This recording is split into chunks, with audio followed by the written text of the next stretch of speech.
Welcome to Proclaim, a presentation of the Catholic Diocese of Alexandria. Join us as we journey together through the Scriptures revealed to us by God. Good morning and welcome to Proclaim.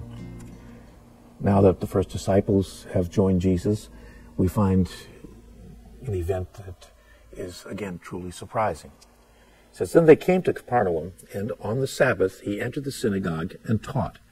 Again, that would not have been something too surprising, because if somebody was a visitor or a guest, they would often be invited to share a reflection on the Sabbath. They didn't have to be formally trained or an official rabbi. It was simply a courtesy, because any male member of the Jewish community could be invited to do that, and the fact that Jesus took advantage of that would probably be something that in itself was not that surprising.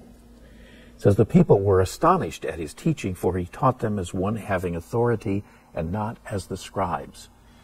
Now, we don't know precisely what it is about his teaching that impressed them, and what's interesting is we're not told what he taught. We're told absolutely nothing about the content, only about somehow the style that he used and the effect that it had on the people that heard him. And the fact that they were astonished, again, would suggest something very unusual.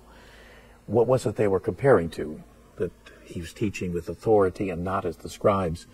The scribes were basically the scholars.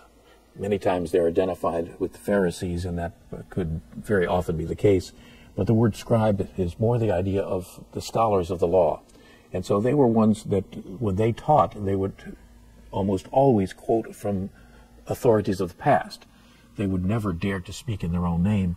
Jesus is apparently daring to do that, even though we don't really have any specific evidence of it, but it certainly impressed the people. This program was brought to you by Antoon Enterprises.